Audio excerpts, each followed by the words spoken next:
शुभविवाह या मालिकेच्या आजच्या भागामध्ये आपण पाहणार आहोत. भूमी अपूर्वाला समजावून सांगतेय.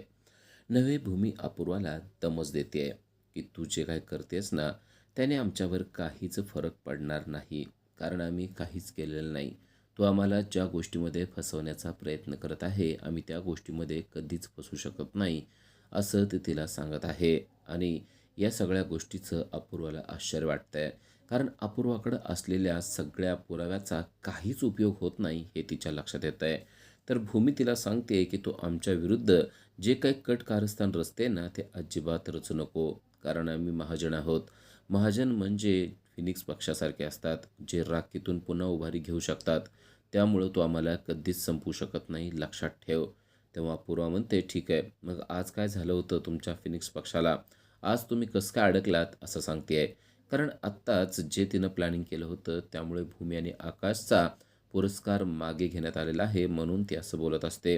तेव्हा तिला भूमी सांगते की हो, आज जरा आम्ही गाफील होतो म्हणून तू तुझा डाव साधू शकलीस, नाहीतर मी तुला तुझा डाव साधू दिला नसता, असं भूमी तिला समजावून सांगत आहे. आणि तुला वाटत असेल की आजच्या एका गोष्टीमुळं तू जग जिंकलं, तर तू काही जिंकलेलं नाहीस, फक्त आजचा डाव तू जिंकलेला आहेस. पण त्यावर देखील मी काहीतरी उपाय करणार आहे, लक्षात ठेव. आणि आता पुढचे जे काही दिवस येणार आहेत त्यामुळं तुझं तोंड कडू पडणार आहे, आणि ते तोंड गोड करण्यासाठी हा पेढ्यांचा बॉक्स तुझ्याजवळ ठेव, असं म्हणून भूमीने अपूर्वाला पेढ्याचा बॉक्स दिलेला असतो. आणि तो पेढ्याचा बॉक्स हातात घेऊन खरं तर अपूर्वाला खूपच वाईट वाटत असतं, कारण भूमी तिला एवढं काही बोलून गेलेली असते. तर इकडे सर्वजण घरातले सदस्य चिंतातूर झालेले आहेत, कारण आज जे काय झालेलं आहे ते खूप वाईट झालेलं आहे असं सर्वांना वाटत आहे. तर लहानग्या क्षितिजाला जे काय झालेलं आहे ते अगदी मनाला लागलेलं असतं. ती तिच्या बाबाजवळ म्हणजेच आकाशजवळ आलेले असते आणि म्हणते की असं का झालं हो? त्या लोकांनी तुमचा पुरस्कार माघारी का घेतला? तुम्ही वाईट आहात का? आणि गुन्हेगार म्हणजे काय असतं ते तुम्हाला गुन्हेगार का म्हणत होते बाबा? मला माहिती आहे तुम्ही आणि आई खूप चांगले आहात. बहुतेक त्यांना तुमचं चांगलं काहीच माहिती नाही म्हणून त्यांनी असं केलं असणार आहे. पण मला माहिती आहे की तुम्ही खूप छान आहात. पण त्यांनी मग असं का केलं? आता बघा ना, मी काय ठरवलेलं होतं? मी ठरवलं होतं की बिफोर आणि आफ्टरचा फोटो घ्यायचा. म्हणजे आपल्याला पुरस्कार मिळण्याच्या अगोदरचा आणि नंतरचा फोटो घ्यायचा आणि ते स्टोरीला ठेवायचा. आणि मग माझ्या मैत्रिणी आहेत ना, त्या सर्वांना दाखवायचा. पण आता माझ्या मैत्रिणींना मी काय सांगू? आता त्या सगळ्या हसणार ना माझ्यावर, असं म्हणत असते. तेव्हा भूमी आणि आकाश यांना तिचं त्या बोलण्याचं खूपच वाईट वाटत असतं, कारण झालेला सगळा प्रकार हा क्षितिजाच्या मनाला लागलेला आहे. ही गोष्ट आता त्या दोघांना देखील समजलेली असते. आकाशकडे तर क्षितिजाच्या एकाही प्रश्नाचं उत्तर नसतं. तिला काय बोलावं हेच त्याला समजत नसतं, आणि तीच गोष्ट आता भूमीच्या लक्षात आलेली असते. भूमी आता आकाशच्या जवळ जाते आणि तिला म्हणते की ऐक बाळा, हे बघ, तू लहान आहेस ना अजून, तुला काही गोष्टी कळत नाही, थांब, मी तुला ना समजावून सांगते. असं म्हणून ती तिला घेऊन चाललेलं असते. आणि तेवढ्यात जवळ असलेला जो रिमोट आहे तो पडतो, आणि रिमोट पडल्यामुळे टी व्ही सुरू झालेला असतो. आणि टी व्हीवर पुन्हा तीच बातमी आलेली असते. त्या बातमीमध्ये मध्ये सांगत असतात की कशाप्रकारे भूमी आणि आकाश यांचं इंट्रोगेशन करण्यात आलेलं आहे, आणि त्यांच्यावर त्यांच्याच घरातल्या व्यक्तीच्या खुनाचा आरोप करण्यात येत आहे, गायब करण्याचा आरोप येत आहे. आणि त्यामुळं ते दोघेही या पुरस्कारास पात्र नाहीत अशी बातमी दाखवली जात असते. आणि म्हणूनच यांचा पुरस्कार काढून घेण्यात आलेला आहे, असं देखील सांगितलं जात असतं. आत्ताच भूमीने ठरवलेलं असतं की आपण या लहानग्या क्षितिजाला सगळं काही नीट समजावून सांगायचं, पण त्या ज्या बातम्या सुरू झालेल्या असतात त्या बातम्यामुळे आता पुन्हा एकदा ती शांतच झालेली असते. कारण स्पष्टपणे बातम्यांमध्ये सांगितलं जात असतं की भूमी आणि आकाश यांच्यावर आरोप करण्यात आलेले आहेत, आणि ते आरोप खुनाचे गंभीर आरोप आहेत. आणि त्यामुळंच हा पुरस्कार माघारी घेण्यात येत आहे. आता हे सगळं जर का क्षितिजा ऐकत असेल, तर तिला आपण कुठल्या तोंडानं आणि काय समजावून सांगणार हे आता आकाश आणि भूमी या दोघांनाही कळत नसतं. आता तीच गोष्ट मनूच्या लक्षात आलेली असते. तेव्हा मनूच आता ठरवते की आपण या लहानग्या क्षितिजाला व्यवस्थित समजावून सांगायचं, कारण भूमी आणि आकाश यांच्याकडे आता कोणतेच शब्द उरलेले नाहीत हे तिच्या लक्षात आलेलं असतं. कारण सतत दाखवल्या जाणाऱ्या बातम्यांमुळे स्पष्टपणे क्षितिजाच्या देखील लक्षात आलेलं असतं की नक्कीच आपल्या आईवडिलांचं काहीतरी चुकलेलं आहे. आणि म्हणूनच त्यांचं इंट्रोगेशन करण्यात आलेलं आहे आणि म्हणूनच तो पुरस्कार देखील माघारी घेण्यात आलेला आहे. तेव्हा मनूच आता लहानग्या क्षितिजाकडे जाते आणि तिला म्हणते, "हे बघ, तुला माहिती आहे ना, आपले आई किती छान आहेत ते. पण आता आपण आई-बाबांना उलट-सुलट प्रश्न विचारत बसायचे नाहीत. चल, तू माझी बेस्ट फ्रेंड आहे ना, मी तुला घेऊन जाते आणि दुसरी छानशी गोष्ट सांगते." असं म्हणून मनूने तिला उचललेलं असतं आणि मनू तिला घेऊन जात असते. क्षितिजाला बाहेर घेऊन गेल्यानंतर भूमी मात्र कोसळलेली असते. म्हणजेच भूमी अक्षरशः रडत असते. कधीच न रडणाऱ्या भूमीच्या डोळ्यातून पाणी येत असतं. तेव्हा आकाश देखील तिच्या जवळ जातो आणि म्हणतो, "भूमी, हे बघ ऐक, अजिबात रडायचं नाही. आपलं ठरलंय ना, या गोष्टी होणार आहेत असं गृहीत धरायचं आणि रडायचं नाही." पण भूमी आणि आकाश हे एकमेकाकडे पाहतच राहतात. बाकीच्या सदस्यांना काय सांगावं हे त्यांना कळत नसतं. तर ते मनातल्या मनातच एकमेकाशी बोलत असतात. आकाश भूमीला म्हणत असतो, की आपल्याला खूप चौकसपणे उत्तरे द्यावी लागणार आहेत. तर भूमी देखील आकाशला म्हणत असते, "मला सगळं समजतंय, पण जे काही चाललेलं आहे ना, त्या गोष्टीमुळं अक्षरशः मला वेड लागायची पाळी आलेली आहे." तर आकाश पण तिच्याकडे एकटक पाहत बसलेला असतो, तर भूमी पण आकाशकडे पाहत बसलेली असते. घरामध्ये अक्षरशः उदास वातावरण झालेलं असतं. सगळेच उदास होऊन बसलेले असतात. कारण सर्वजण एवढे खुश होते, पण एका क्षणात त्यांचा आनंद एकदम विरघळून गेलेला आहे. कारण भूमी आणि आकाश यांचा पुरस्कार माघारी घेण्यात आलेला आहे. नुसता माघारी घेण्यात आलेला नाहीये, तर त्यांचा अपमान देखील करण्यात आलेला आहे. तर इकडे पौर्णिमाच्या मोबाईलवर एक मेसेज आलेला आहे आणि तो मेसेज आहे म्हणजेच रागिणीचा. रागिणीने इन्व्हेस्टरची लिस्ट तिला पाठवून दिलेली आहे.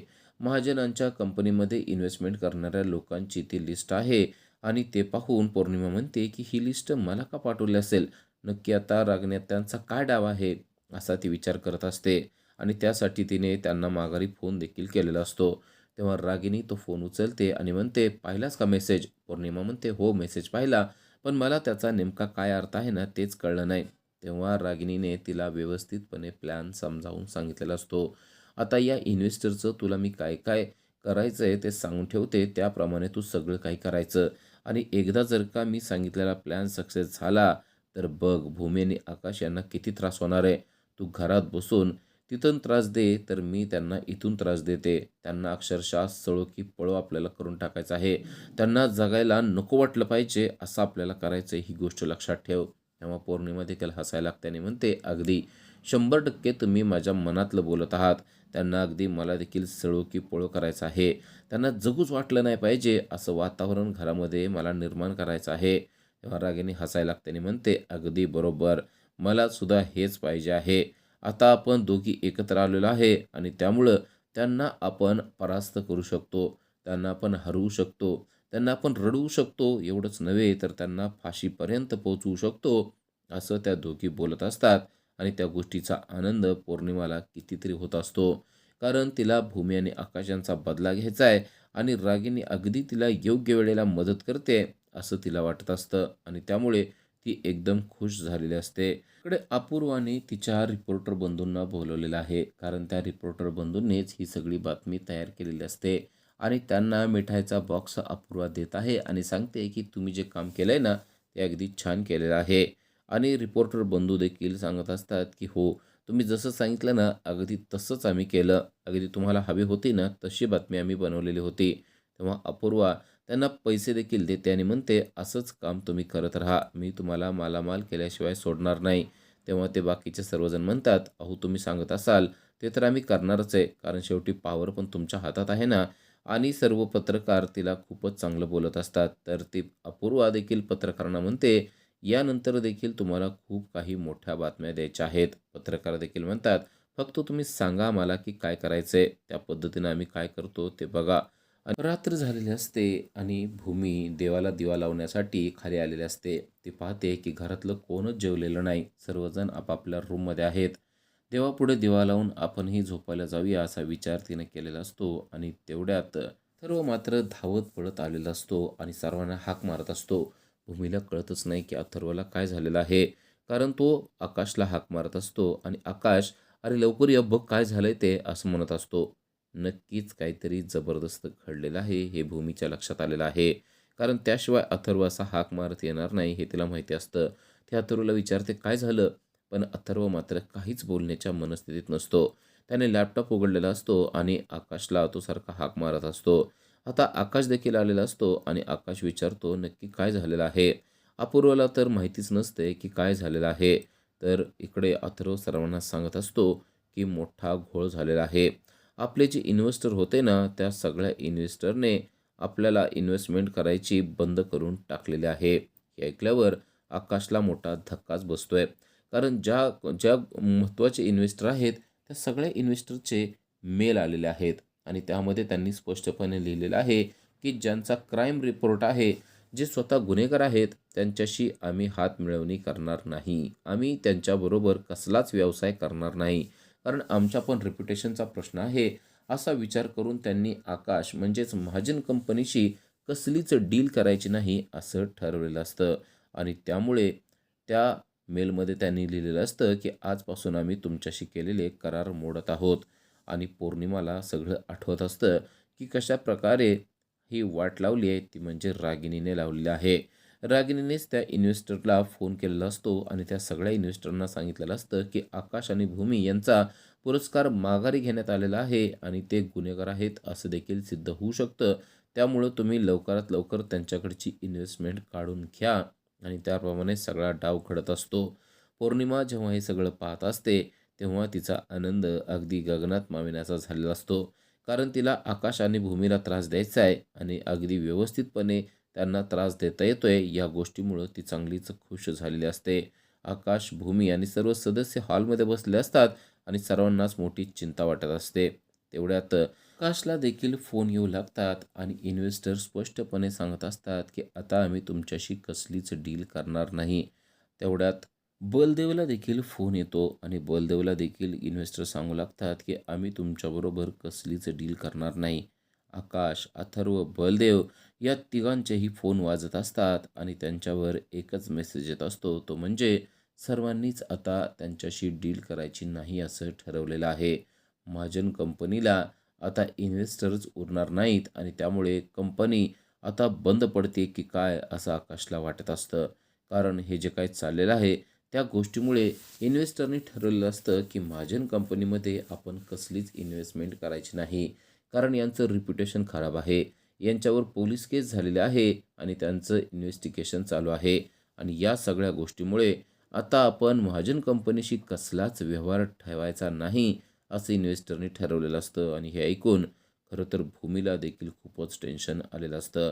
कारण जर का कंपनी बंद पडली, तर आपलं खूप मोठं नुकसान होणार आहे हे भूमीला माहिती असतं.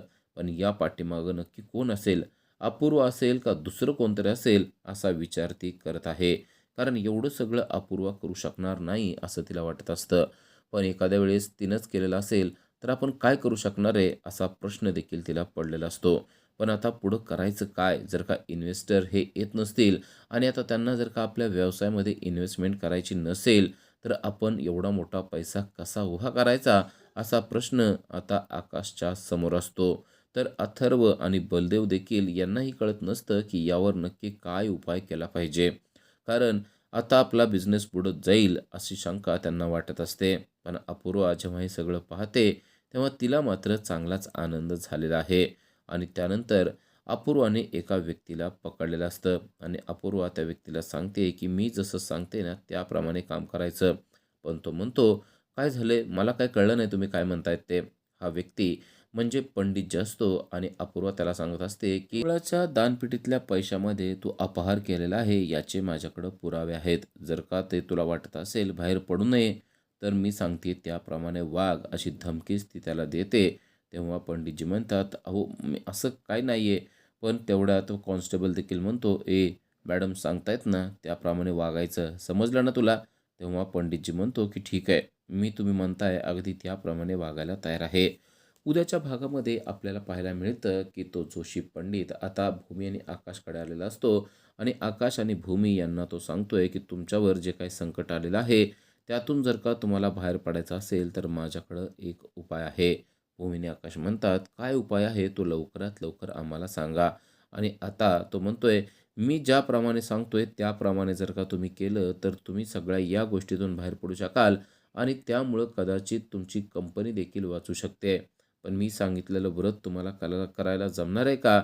असं भूमी आणि आकाशला तो विचारत आहे. तर भूमी आता या गोष्टीसाठी तयार होणार हे आपल्याला माहिती आहे. पण आता नक्की या जोशीच्या मनामध्ये काय आहे ते मात्र आपल्याला माहिती नाही. कारण तो तर अपूर्वाचा माणूस आहे. आता अपूर्वा त्याच्यामार्फत नक्की काय डाव साधणार आहे ते आपल्याला उद्याच्याच भागामध्ये समजणार आहे. पण भूमी खूपच चालाक आहे. भूमी या सगळ्यातून बाहेर पडू शकते हे आपल्याला माहिती आहे. आता भूमी या सगळ्यातून कशी बाहेर पडणार ते आपल्याला उद्याच्याच भागामध्ये पाहायला मिळणार आहे. अशाच अपडेटसाठी आज आमच्या चॅनलला सबस्क्राईब करा. थँक